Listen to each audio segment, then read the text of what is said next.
நான் உங்ககிட்ட ஒரு கேள்வி கேட்கட்டுமா? நீங்க ஒரு நாளைக்கு எத்தனை மணி நேரம் ரீல்ஸ் பார்க்குறீங்க? 2 மணி நேரமா? 5 மணி நேரமா? நல்லா யோசிச்சு பாருங்க. இதே நேரத்த நீங்க வேற எதுலயாவது முதலீடு பண்ணியிருந்தீங்கன்னா, இந்நேரம் நீங்க எங்கேயோ போயிருப்பீங்க. ஸ்க்ரோல் செய்றத நிறுத்திட்டு உங்க வாழ்க்கைய அடுத்த கட்டத்துக்கு கொண்டு போகக்கூடிய 10 பழக்கங்கள், ஹாபிஸ் இதத்தான் நான் இந்த வீடியோல சொல்லப் போறேன். இதுல நீங்க வெறும் 2 பழக்கங்கள தேர்ந்தெடுத்தா போதும். இப்ப நீங்க இருக்கிறத விட இன்னும் 60 நாள்ல உங்க வாழ்க்கை தலைகீழா மாறும். வீடியோ முடிஞ்சதும் நீங்க சூஸ் பண்ண அந்த 2 பழக்கங்கள கமெண்ட்ல சொல்லிட்டு போங்க. வீடியோக்குள்ள போறதுக்கு முன்னாடி ஸ்ட்ராங் மைண்ட் தமிழ் சேனலை சப்ஸ்கிரைப் பண்ணிக்கோங்க. First one, building online. நம்மளோட முன்னோர்களுக்கு ஒரு தொழில் தொடங்க நிலம், பணம், ஆட்கள் இதெல்லாம் தேவைப்பட்டுச்சு. ஆனா இன்னைக்கு உங்களுக்கு தேவையானது ஒரு ஸ்மார்ட் போன், இன்டர்நெட். இது மட்டும்தான். நீங்க ஒரு Instagram page, YouTube channel start பண்றது அப்படிங்கிறது வெறும் பொழுதுபோக்கு இல்ல, அது ஒரு டிஜிட்டல் சொத்து.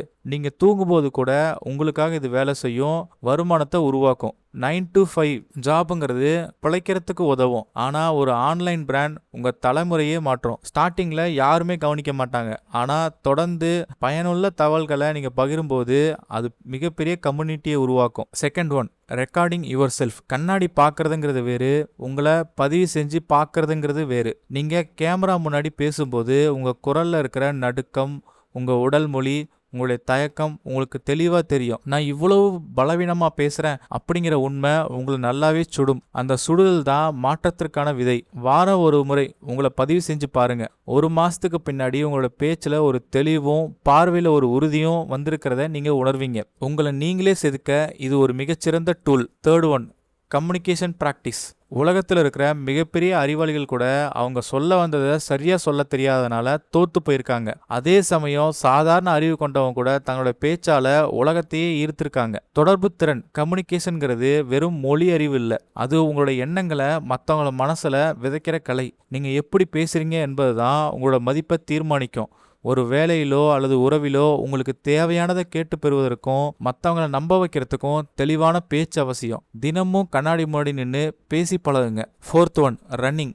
ஓடுவது அப்படிங்கிறது உடலுக்கான பயிற்சி மட்டுமல்ல, அது உங்களோட மனதை கட்டுப்படுத்தும் ஒரு போர். நீங்க ஓடிக்கொண்டிருக்கும் போது ஒரு கட்டத்துல உங்க கால்கள் வலிக்கும், மூச்சு வாங்கும். அப்போது உங்களோட மூளை போது நிறுத்து, நாளைக்கு பார்த்துக்கலாம் அப்படின்னு கெஞ்சும். அந்த தருணத்துல உங்க மூளை பேச்சை கேட்காம இல்ல இன்னும் ஒரு 1/2 கிலோமீட்டர் அப்படின்னு நீங்க ஓடும்போது உங்களோட சோம்பேறித்தனத்தை எதிர்த்து வெற்றி பெறுறீங்க. இந்த வெற்றி உங்களோட வாழ்க்கையில மற்ற பகுதிகளிலும் எதிரொலிக்கும். கடினமான சூழல்ல ஓடி போகாம ஓடிக்கொண்டே இருப்பவன் தான் வெற்றியாளன். Fifth one, video editing. வீடியோக்கள் தான் இந்த காலத்தோட மொழி. நீங்கள் ஒரு வீடியோவை எடிட் செய்ய கற்றுக்கும் போது ஒரு கதையை எப்படி சொல்லணும், ஒரு காட்சி எங்கே நிறுத்தணும் அப்படிங்கிற நுணுக்கங்களை கற்றுக்குறீங்க.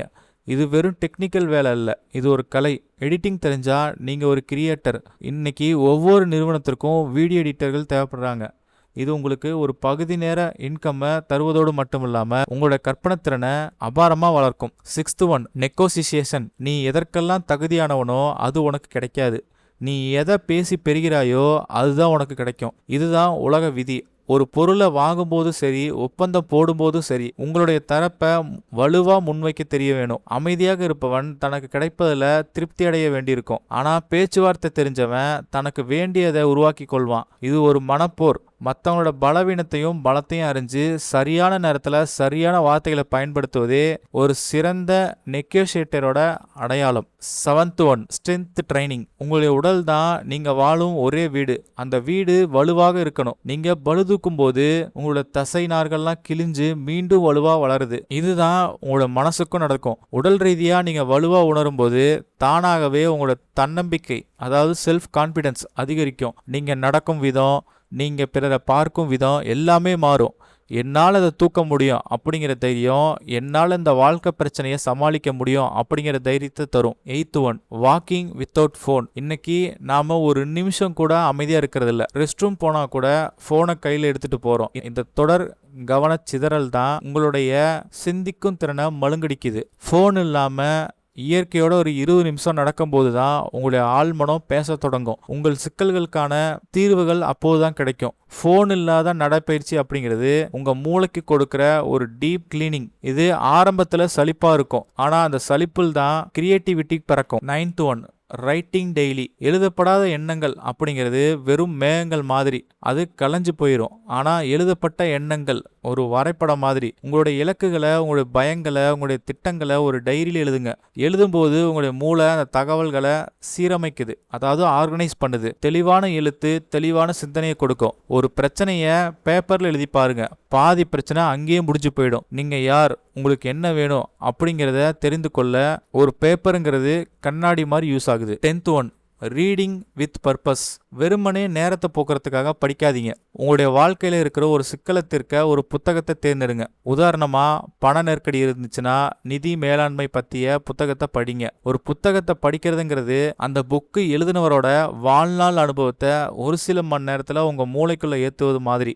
வெற்றிகரமான மனிதர்களோட சிந்தனைகளை நீங்க படிக்கும்போது உங்க மைண்ட் செட் தானாகவே உயரும். ஒரு வெற்றியாளன மாதிரி சிந்திக்கும். ஒரு வருஷத்துல 12 புத்தகங்கள் அப்படிங்கிறது உங்க அறிவை 12 மடங்கு அதிகரிக்கும். நான் சொன்ன இந்த 10 பழக்கங்கள்ல உங்களுக்கு பிடிச்ச 2 பழக்கங்கள், நாளையிலிருந்து நீங்க பின்பற்ற போகக்கூடிய 2 பழக்கங்கள், அது என்னன்னு கமெண்ட்ல சொல்லிட்டு போங்க. இந்த வீடியோ பிடிச்சிருந்தா உங்க ஃப்ரெண்ட்ஸ் அண்ட் ஃபேமிலிக்கு, உங்க வாழ்க்கையில யார் நல்லா இருக்கணும் அப்படின்னு நினைக்கிறீங்களோ அவங்களுக்கு இந்த வீடியோ ஷேர் பண்ணி விடுங்க. அடுத்த வாரம் இதே மாதிரி ஒரு நல்ல வீடியோல சந்திக்கிறேன்.